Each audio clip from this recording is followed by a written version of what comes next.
Gold, trusted gold buyers. మీరు తాకట్టు పెట్టిన బంగారాన్ని విడిపించి ఈ రోజు ఉన్న మార్కెట్ ధరకు కొనబడను. నమస్తే, welcome to I dream talking point with Kavitha.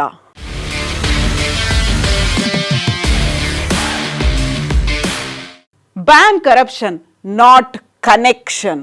Yes, నేపాల్లో సోషల్ మీడియా బ్యాన్ కాదు చేయాల్సింది. ఆ దేశంలో ఉన్నటువంటి కరప్షన్ ఏదైతే ఉందో, అవినీతి అక్రమాలు అవుతున్నాయి. దానికి తోడుగా అక్కడ ఉన్నటువంటి నిరుద్యోగం కావచ్చు, ఆర్థికంగా ఉన్నటువంటి అసమానతలు కావచ్చు, లేకుంటే నెపోటిజం కావచ్చు, రాజకీయాలకి సంబంధించి వాళ్ళ వారసులే మళ్ళీ రాజ్యం ఏలేటువంటి పరిస్థితి ఉంది. కాబట్టి అదంతా మాకు వద్దు అని నినదించినటువంటి అక్కడ ఉన్నటువంటి యూత్తో నేపాల్ అంతా ఇప్పుడు రణరంగమైంది. ఒక పీస్ఫుల్ ప్రొటెస్ట్గా మేము చేయబోతున్నాము అని చెప్పినప్పటికి కూడా అక్కడ విచ్ఛిన్నకర శక్తులు ఎంటర్ అయ్యాయి. కాబట్టే నేపాల్ అంతా ఇప్పుడు రణరంగంగా మారింది అనేటువంటి పరిస్థితులు కనిపిస్తున్నాయి. ఇక్కడ మనం చూస్తున్నాము, జరుగుతున్నటువంటి ప్రొటెస్ట్లకు తోడుగా అక్కడ ఉన్నటువంటి అధికార భవనాలు కావచ్చు, లేకపోతే ప్రజాప్రతినిధుల నివాసాలకి రక్షణగా ఉన్నటువంటి పోలీసుల ముందు, మిలిటరీలు, ఆర్మీ ముందు ప్రొటెస్ట్ చేస్తున్నటువంటి యూత్కి తోడుగా అక్కడ మార్షల్ ఆర్ట్స్ చేస్తున్నటువంటి వాళ్ళు కూడా తమ సంఘీభావాన్ని ప్రకటిస్తున్నటువంటి దృశ్యాలు. సో వేలాదిగా కాదు, లక్షలాదిగా నేపాల్లోని రాజధాని కాఠ్మండుతో పాటుగా నేపాల్ దేశవ్యాప్తంగా ఇలాంటి నిరసనలే కనిపిస్తున్నాయి. దీనికి ప్రధానమైనటువంటి కారణం ఫేస్బుక్, ట్విట్టర్, దాంతో పాటుగా అక్కడ ఉన్నటువంటి లింక్డ్ఇన్, రెడ్డిట్, ఇన్స్టాగ్రామ్ ఇలాంటి మాధ్యమాలని, సోషల్ మీడియా అకౌంట్స్ అన్నిటినీ తమ నియంత్రణలోకి తీసుకోవాలనుకున్నటువంటి నేపాల్ ప్రభుత్వం వాటన్నిటిని బ్యాన్ చేసింది. దీనికి ప్రధానమైనటువంటి కారణంగా చెప్తుంది కమ్యూనికేషన్స్ రంగానికి చెందినటువంటి రిజిస్ట్రేషన్ అనేది నిర్ధారిత గడువులోగా ఈ సంస్థలు చేసుకోకపోవడం వల్ల ఇలా 26 సోషల్ మీడియా సంస్థలని మేము బ్యాన్ చేస్తున్నాము అన్నట్టుగా నేపాల్ ప్రభుత్వం అనౌన్స్ చేసింది. అయితే వాటన్నిటినీ తమ ఆధీనంలోకి తీసుకోవాలని నియంతృత్వ ధోరణి కనిపిస్తోంది అనేటువంటి ఉద్దేశంతో సుదాన్ గురుంగ్ అనేటువంటి ఒక స్వచ్ఛంద సేవా సంస్థ నడుపుతున్నటువంటి కార్యకర్త ఇచ్చినటువంటి పిలుపు. అందులోనూ ప్రధానంగా మనకు సోషల్ మీడియా ఎంతలా ఉపయోగపడుతుంది, మనం మన సమాచారాన్ని చేరవేసుకోవడానికే కాదు, ఇంకొకరికి సహాయపడడానికి కూడా సోషల్ మీడియా ఉపయోగపడుతుంది. అలాంటి సోషల్ మీడియాని ప్రభుత్వం బ్యాన్ చేసింది. అందుకని మన నిరసనగా అది కూడా చాలా పీస్ఫుల్ ప్రొటెస్ట్ చేస్తూ ఒక ప్రాంతంలో మనమందరము కలుద్దాము అంటూ సుదాన్ గురుంగ్ ఇచ్చినటువంటి పిలుపుకి అక్కడికి కాలేజ్ స్టూడెంట్స్ అలాగే స్కూల్ స్టూడెంట్స్ కూడా తమ యూనిఫామ్లు, స్కూల్ బ్యాగ్స్తో పాటుగా బుక్స్తో అక్కడికి చేరుకున్నప్పటికీ వాళ్ళు చేస్తున్నటువంటి ఉద్యమం జెన్ జీ మూమెంట్గా చెప్తున్నటువంటి ఆ ఉద్యమంలో విచ్ఛిన్నకర శక్తులు ఎంటర్ అయ్యాయి. కాబట్టే ఇంతటి దారుణమైనటువంటి పరిస్థితులు ఇప్పుడు కనిపిస్తున్నాయి. నేపాల్ నగరం అంతా కూడా ఇంక్లూడింగ్ సోషల్ మీడియాని బ్యాన్ చేయాలని చెప్పినటువంటి సుప్రీంకోర్టు భవనంతో సహా పలు కోర్టు భవనాలను కూడా అగ్నికి ఆహుతి చేశారు.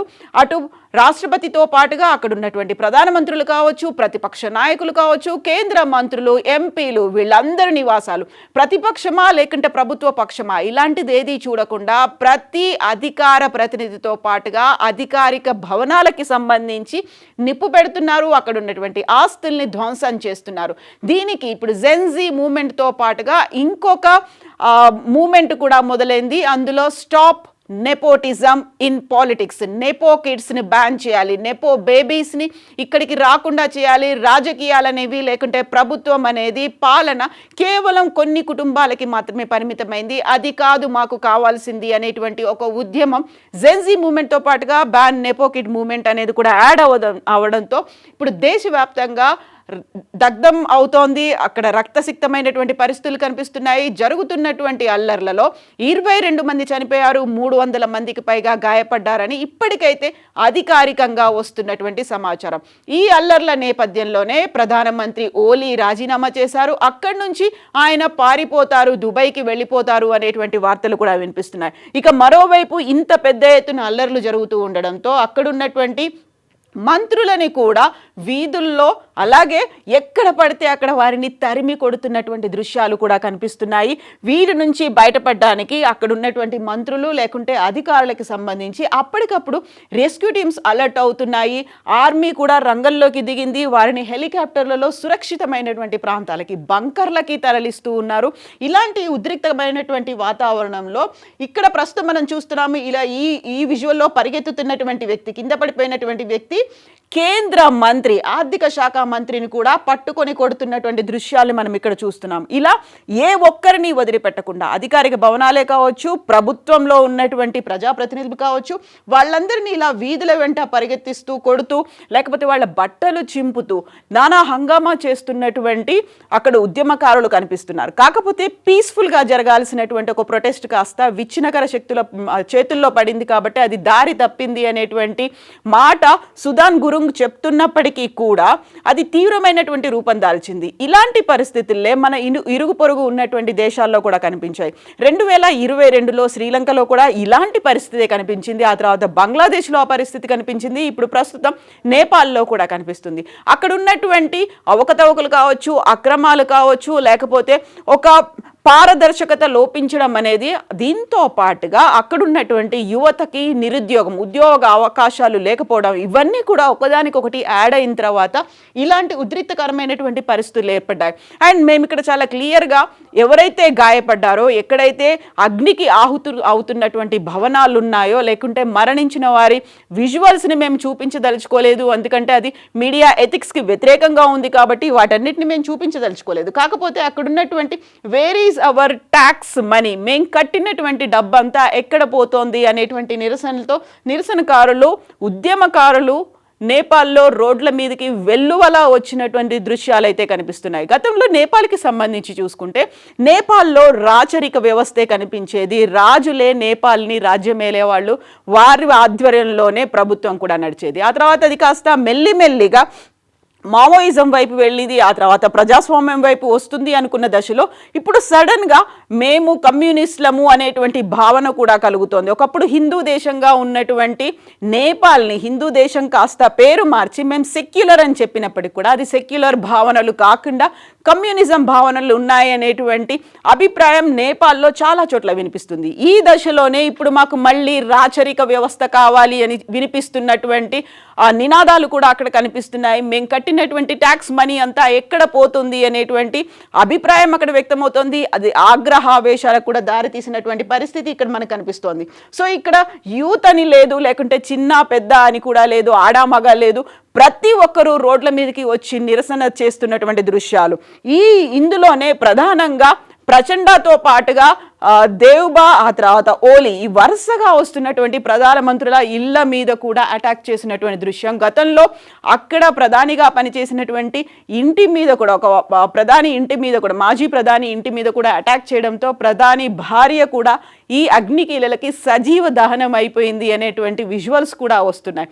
యాక్చువల్గా ఇంత తీవ్రమైనటువంటి ఆగ్రహానికి గురైన తర్వాత మళ్ళీ అక్కడ సోషల్ మీడియాని పునరుద్ధరించినప్పటికీ కూడా ప్రస్తుతం ఉన్నటువంటి పరిస్థితుల నేపథ్యంలో ఆర్మీ చీఫ్ వెళ్ళి ప్రధానమంత్రి ఓలీకి చెప్పారు, మీరు కనుక రాజీనామా చేస్తే ఇక్కడ పరిస్థితులు శాంతించేలా మేము చర్యలు తీసుకుంటాము, ఆర్మీ రంగంలోకి దిగుతుంది, ఉద్రిక్తతలు జరగకుండా మేము చూసుకుంటామని ఆర్మీ చీఫ్ చెప్పినప్పటికీ కూడా ఇప్పుడు ఆర్మీ చేతుల్లో కూడా జరుగుతున్నటువంటి ఈ ఉద్యమం, నిరసన అనేది అరికట్టలేని పరిస్థితిలో చేరుకుంది. ఈ నేపథ్యంలోనే అక్కడ మేయర్గా పనిచేస్తున్నటువంటి వ్యక్తి పేరు మాత్రం నెక్స్ట్ ప్రధానమంత్రిగా వినిపిస్తోంది. ఎట్ ద సేమ్ టైం మళ్ళీ రాచరిక వ్యవస్థ రావాలి అనేటువంటి దాంతో పాటుగా అసలు ఎవరి మీద నమ్మకం లేనటువంటి పరిస్థితి ఉంది అనేది, Gen Z movement, ban nepo kid movement, లేకపోతే నెపో బేబీస్ మూవ్మెంట్, ఇలాంటివన్నీ వినిపిస్తున్నాయి. కాబట్టి ఇప్పుడు భారతదేశం కూడా అక్కడున్నటువంటి భారతీయుల మీద జాగ్రత్తగా ఉండాలి అనేటువంటి గైడ్ లైన్స్ను కూడా జారీ చేసింది.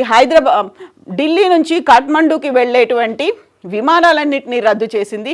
ఇక ప్రత్యేకమైనటువంటి మిలిటరీతో పాటుగా పోలీస్ బలగాలు కూడా అక్కడున్నటువంటి డొమెస్టిక్తో పాటుగా అంతర్జాతీయ విమానాశ్రయాల దగ్గర గట్టి పహారా కాస్తున్నాయి. ఆల్మోస్ట్ అన్ని దేశాల నుంచి నేపాల్కి రావాల్సినటువంటి విమాన రాకపోకల్ని కూడా బ్యాన్ చేశారు.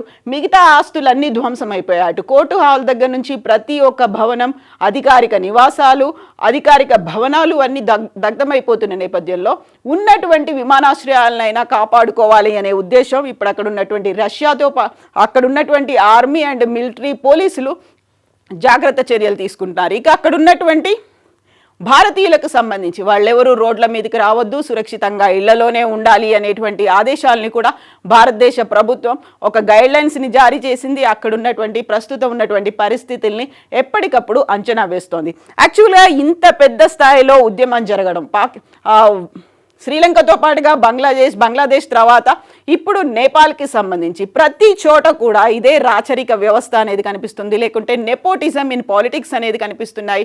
ప్రతి చోట కూడా అవినీతి అక్రమాలు అనేవి ఉన్నాయి, ఆశ్రిత పక్షపాతం ఉంది, ఒక పార్షియల్గా ఉన్నటువంటి పరిస్థితి ఉంది. అక్కడ పారదర్శకత అనేది లోపించింది కాబట్టి, బయాస్డ్గా ఉన్నారు కాబట్టి నిరుద్యోగం అనేది ఎక్కువగా ఉంది. అక్కడ ఉన్నటువంటి యువతకి కావాల్సినటువంటి అవకాశాల గురించి కావచ్చు, పరిశ్రమల గురించి, అభివృద్ధి గురించి, సంక్షేమం గురించి ఫోకస్ పెట్టలేదు కాబట్టి యువతే స్వచ్ఛందంగా పాల్గొంటున్నటువంటి మూమెంట్స్ని మనం ప్రస్తుతం చూస్తున్నాం. ప్రతి చోట యువత లీడ్ రోల్ ప్లే చేస్తూ ముందుకెళ్ళినటువంటి పరిస్థితి అయితే కనిపిస్తుంది. బట్ నేపాల్కి సంబంధించి ఇప్పటికైతే 22 మంది చనిపోయారు, 300 మందికి పైగా గాయపడ్డారనేటువంటి సమాచారం ఉంది. కాబట్టి ఇప్పుడు పరిస్థితిని అదుపులోకి తీసుకోవడానికి అక్కడ ఉన్నటువంటి ప్రభుత్వం, ప్రధానమంత్రి ఓలీ రాజీనామా చేసిన తర్వాత ఆ రాజీనామాని యాక్సెప్ట్ చేసినటువంటి రాష్ట్రపతి కూడా రాజీనామా చేశారు. ఇప్పుడు మొత్తం ఆర్మీ మాత్రమే ఉంది. ఆర్మీ చేతుల్లో ఉన్నప్పటికీ కూడా ఇలాంటి పరిస్థితుల్లో ప్రతి వీధిలోనూ కనిపిస్తున్నాయి. కాబట్టి నెక్స్ట్